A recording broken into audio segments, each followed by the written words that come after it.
Hello everyone, this is ML Goyal. Welcome to this channel ML Goyal Accountancy Classes. यदि आपने अभी तक इस चैनल को सब्सक्राइब नहीं किया है तो सब्सक्राइब अवश्य कीजिए, बेल आइकन को भी दबाइए। साथ ही इस चैनल के लिंक को अपने साथियों तक, जिस व्यक्ति को अकाउंटेंसी के बेसिक कंसेप्ट क्लियर करने हैं, पढ़ने हैं, उसे शेयर अवश्य कीजिए। यह विद्यार्थी भी हो सकता है, कंपटीशन देने वाला कोई व्यक्ति भी हो सकता है, शिक्षक भी हो सकता है, एक व्यवसायी भी हो सकता है और एक कर्मचारी भी हो सकता है। अवश्य भेजिए, निश्चित रूप से उसको लाभ होगा। चलिए प्रारंभ करता हूं मैं एडजस्टमेंट एंट्री पार्ट 18। अब तक 17 पार्ट आपके सामने आ चुके हैं, आपने अवश्य देखे होंगे, नहीं देखे तो अवश्य देखिए। चलिए नया बिंदु प्रारंभ करते हैं और यह बिंदु है स्थगित आयगत व्यय, डिफर्ड रेवेन्यू एक्सपेंडिचर। यह बिंदु भी मैं आपको पहले समझा चुका हूं, लेकिन समायोजन किस प्रकार होगा, समायोजन प्रविष्टि कैसे होगी, इसको समझना बहुत ही जरूरी है। समझिए, सबसे पहले इसकी मीनिंग को पुनः समझते हैं। वह आयगत व्यय, पहली बात है रेवेन्यू प्रकृति का एक्सपेंसेस है। दूसरी बात, जो अधिक राशि का है, इसका जो अमाउंट है वह ज्यादा राशि का है। तीसरी बात, जिसका लाभ एक से अधिक वर्ष तक मिलता है। ये तीन बातें होनी चाहिए। पहली बात रेवेन्यू एक्सपेंसेस है, दूसरी बात एक से अधिक वर्ष तक इसका लाभ मिले, और तीसरी बात है भारी मात्रा में खर्चा हुआ है। इसके उदाहरण देखिए, भारी विज्ञापन व्यय, भारी मरम्मत व्यय या और कोई एक्सपेंसेस हो सकता है।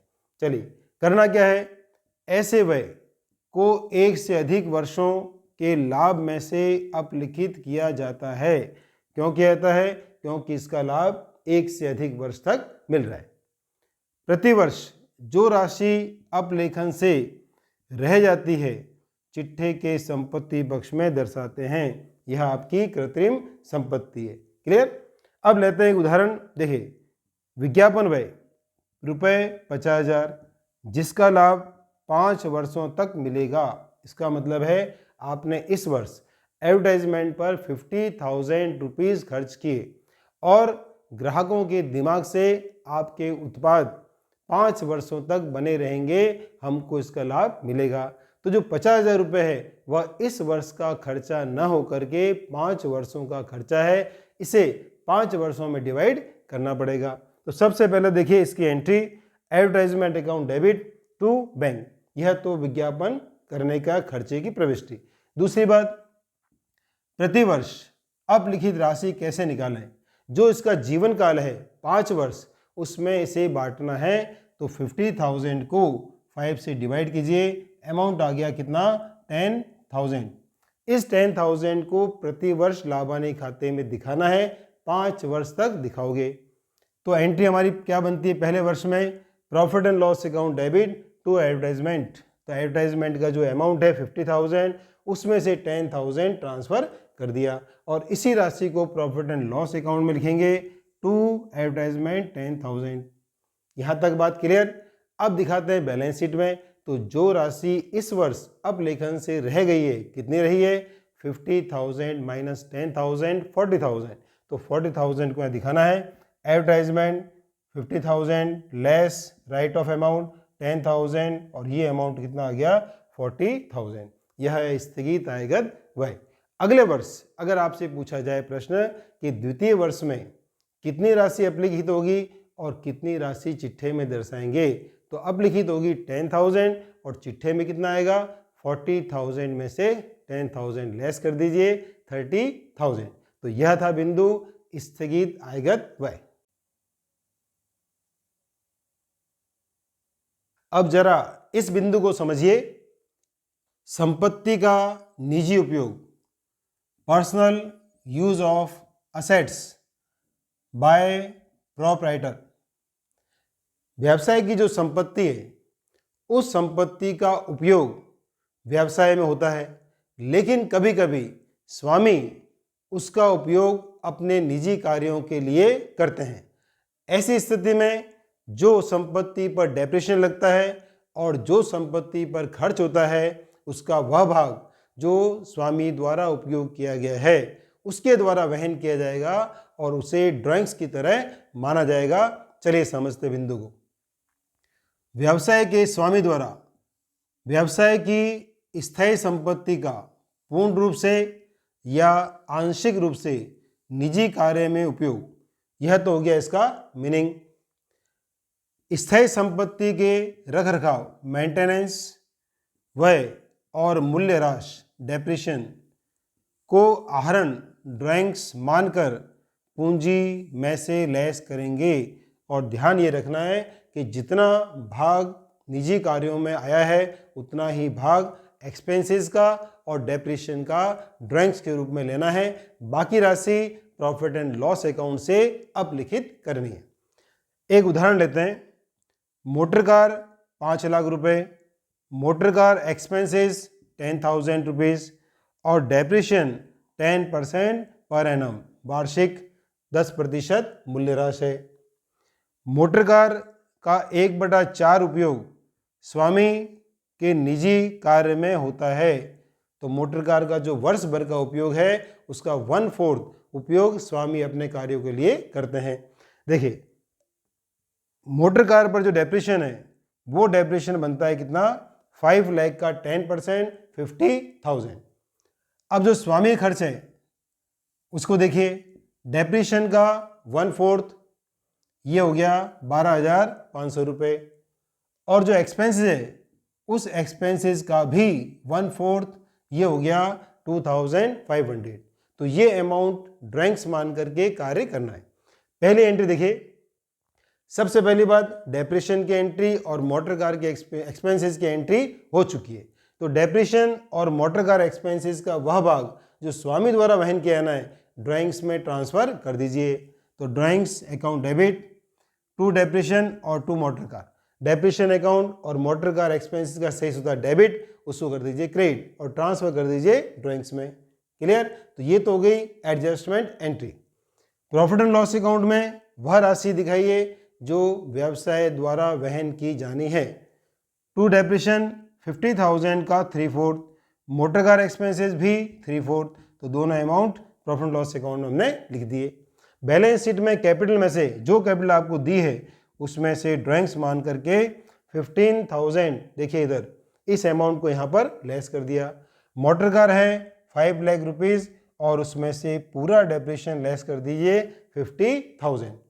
यह है स्वामी द्वारा संपत्ति का निजी उपयोग।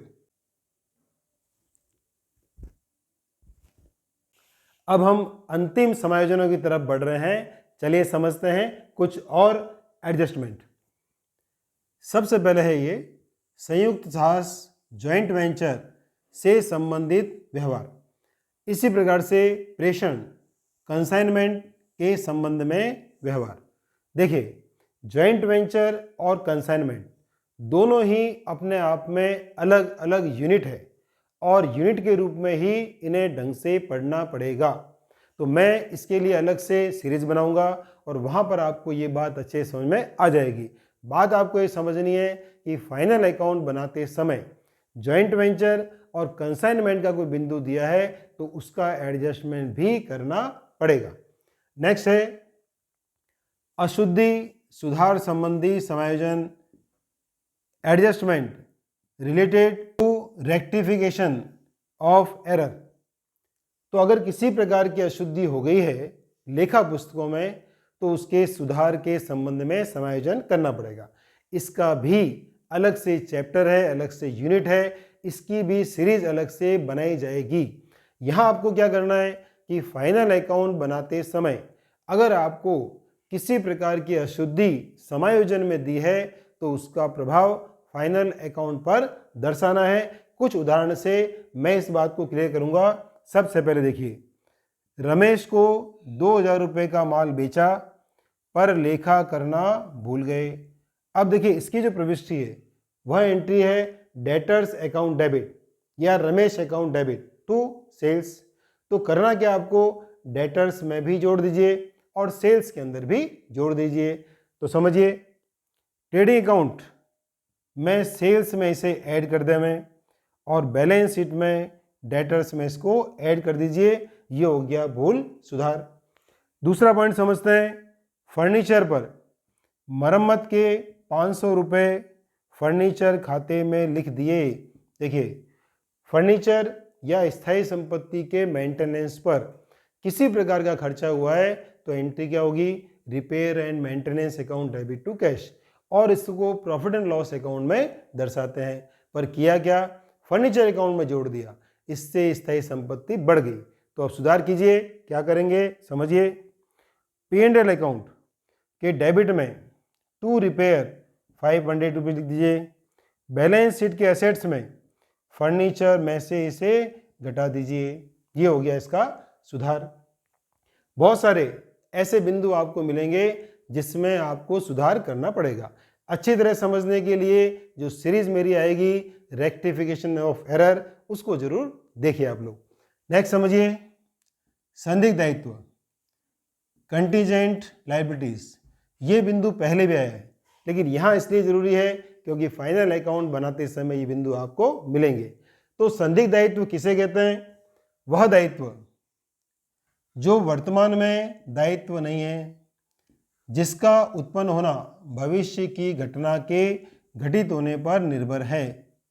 बात आपको समझ में आ गई होगी कि वर्तमान में लायबिलिटीज नहीं है, तो लायबिलिटीज कैसे बनेगी?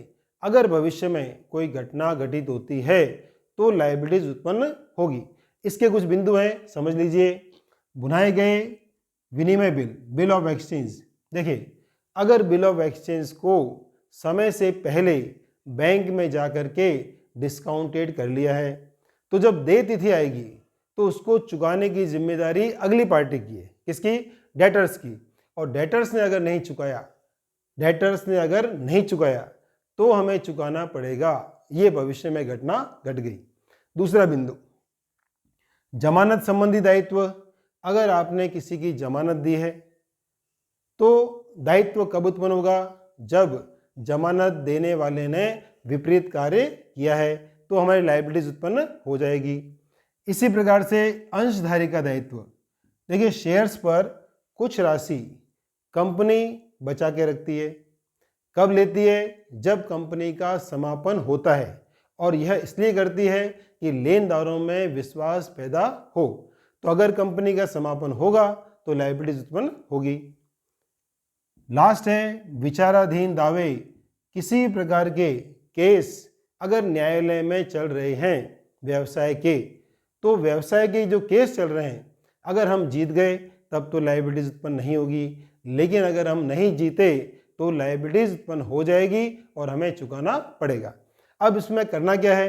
तो अगर कंटीजेंट लायबिलिटी आपको प्रश्न में दी है तो उसको बैलेंस शीट के नीचे लिखिए। क्या लिखेंगे? संदिग्ध दायित्व, और उसका नाम लिख दीजिए। ये मैंने यहाँ पर बात लिख दी है। अंतिम खातों में चिट्ठे के नीचे नोट के रूप में दर्शाना है किसको? कंटीजेंट लायबिलिटीज को। अगर मान लीजिए प्रॉफिट एंड लॉस अकाउंट से इसका प्रोविजन बनाया है तो इसकी प्रविष्टि कर सकते हैं। समझिए, संदिग्ध दायित्वों के लिए आयोजन, प्रोविजन फॉर कंटीजेंट लायबिलिटी। तो प्रोविजन बनाने का तरीका वही है, प्रॉफिट एंड लॉस अकाउंट से राशि लेनी है तो P&L को डेबिट कीजिए to provision for contingent liability, और जब लायबिलिटीज उत्पन्न होगी तो उस लायबिलिटीज को इस प्रोविजन में ट्रांसफर कर देंगे। अंतिम खातों में प्रोविजन कैसे दिखाएंगे समझ लीजिए। आयोजन को P&L के डेबिट में लिखें और बैलेंस शीट के लायबिलिटी पक्ष में दर्शाना है अगर प्रोविजन फॉर कंटीजेंट लायबिलिटी है। तो यह थे कुछ महत्वपूर्ण एडजस्टमेंट जो मैंने आपको समझा दिए हैं। तो समस्त एडजस्टमेंट अब पूरे हो चुके हैं। यदि कोई नया एडजस्टमेंट आता है तो हम फाइनल अकाउंट विथ एडजस्टमेंट करते समय उसे जरूर समझेंगे। अगला जो एपिसोड है उसमें एक महत्वपूर्ण बिंदु आ रहा है और वह है समायोजित तलपट, एडजस्टेड ट्रायल बैलेंस। कभी कभी बनाने के लिए आ जाता है, तो अगले एपिसोड में मैं आपको ये समझाने वाला हूँ। तब तक बने रहिए मेरे साथ में और मिलता हूँ आपसे पार्ट 19 में।